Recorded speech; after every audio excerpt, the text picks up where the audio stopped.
My in-laws hosted a family night and told everyone it was a potluck. I brought my best dish. When we got there, my mother-in-law announced, "Just kidding. We hired a chef this time." My food stayed in the car. She whispered, "Didn't want to risk another incident." Family gatherings are often a blend of joy, tradition, and, occasionally, tension. In the heart of the United States, amidst the rolling hills of Pennsylvania, one such gathering took an unexpected turn.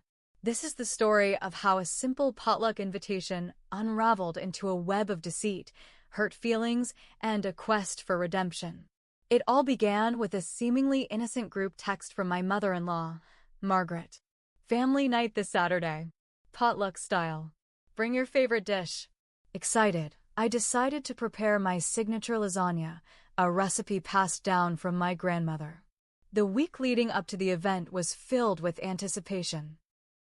I spent hours sourcing the finest ingredients, ensuring every layer of the lasagna would be perfect.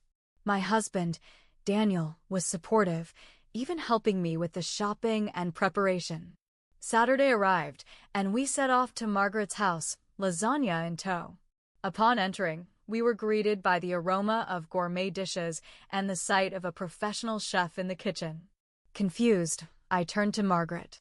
Margaret approached me with a smirk. "Just kidding. We hired a chef this time."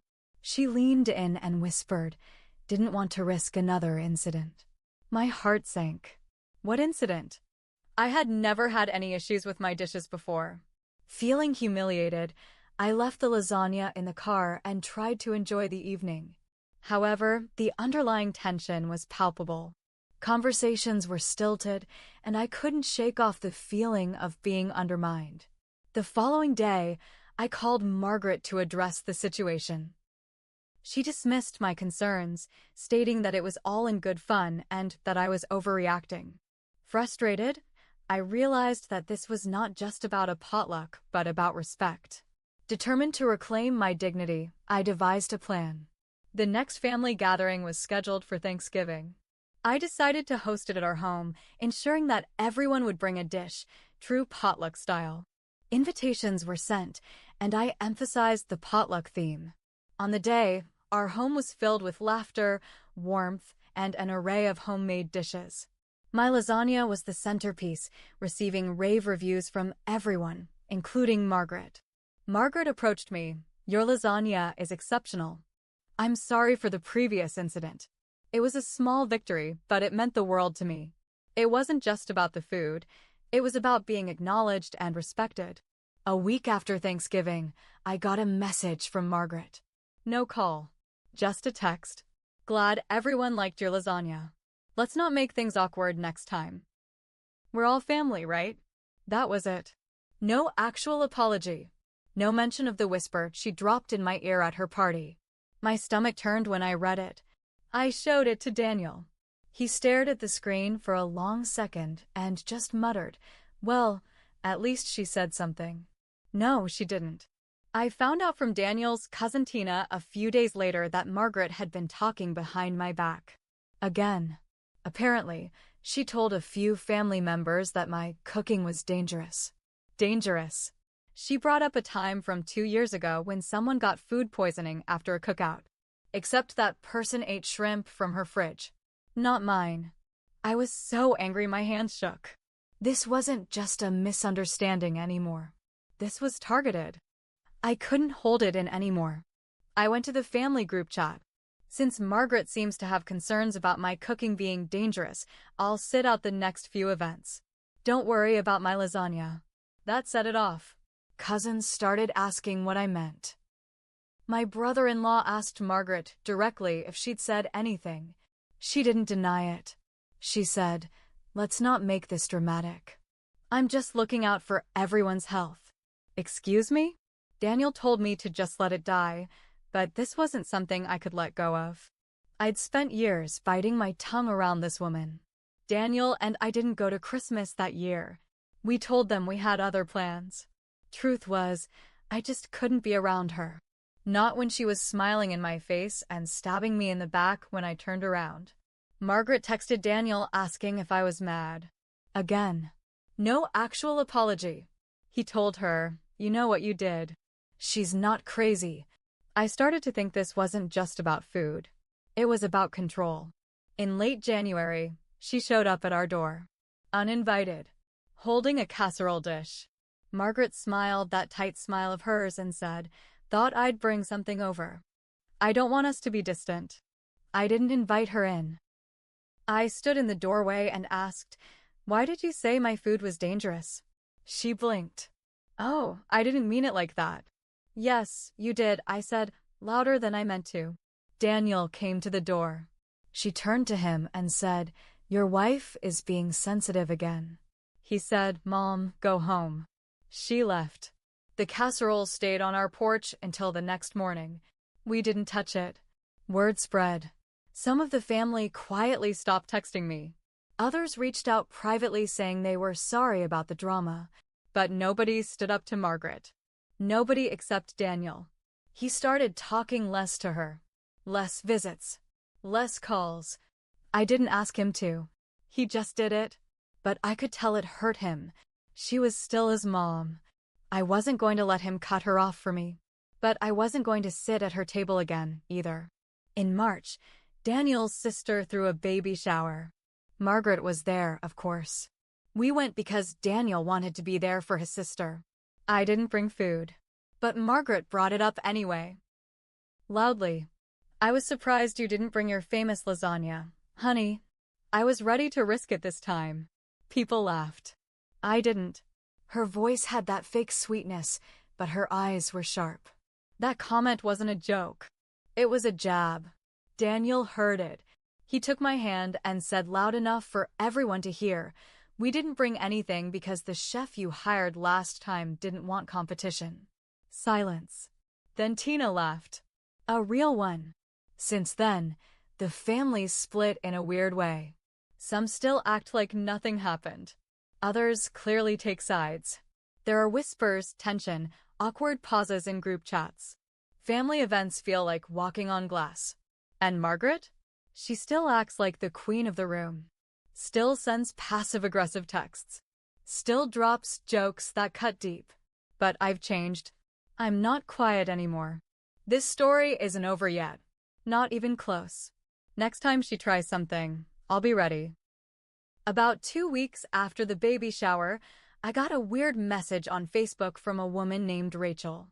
She wasn't someone I knew. Her message said, "Hey, I worked a family dinner at your Emil's house last fall. I'm the chef she hired. I just wanted to let you know that she told us specifically not to serve your dish if someone brought food. She said, don't touch anything she brings. She's sensitive. Hope you're okay." I just stared at the screen. So, it wasn't just an oops moment. It wasn't some last-minute joke. She planned it. She paid a professional to ignore me and told them I was sensitive.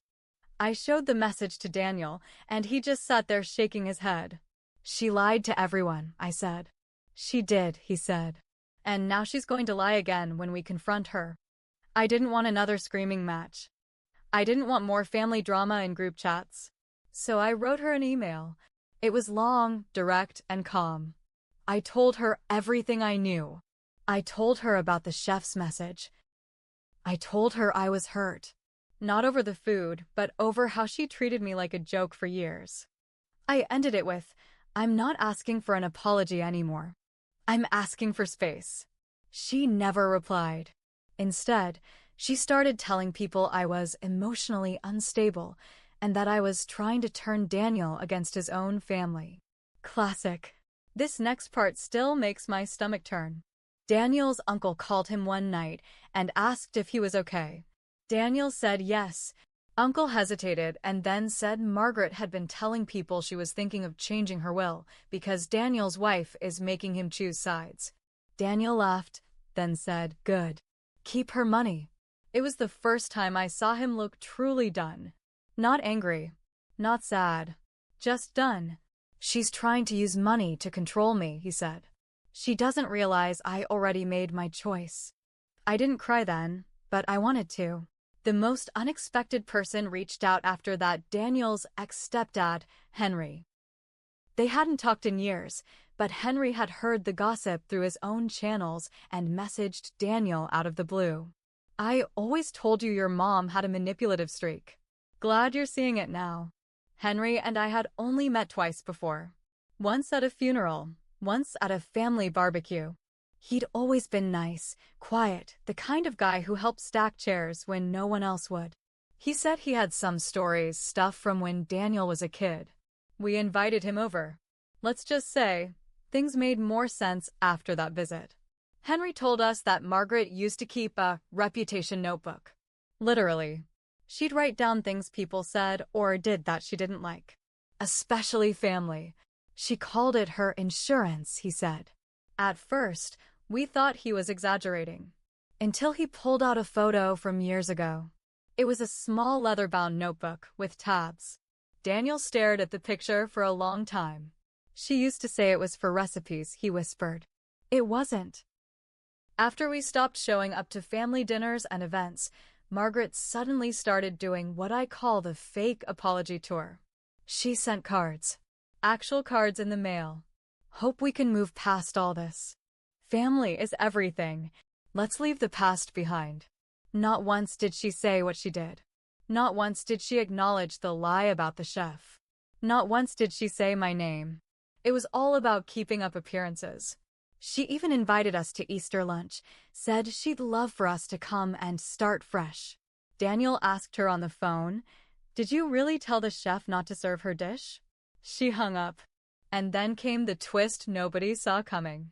Tina, Daniel's cousin, decided to do a DNA kit just for fun. She messaged us one night, saying something was off, that there was a close match on her side that didn't add up. After a few weeks of digging and quiet calls, we found out Margaret had another child. A half-sibling Daniel never knew existed. Born in the early 80s. Put up for adoption. Quietly. No one in the family had ever heard about it. Tina found the guy.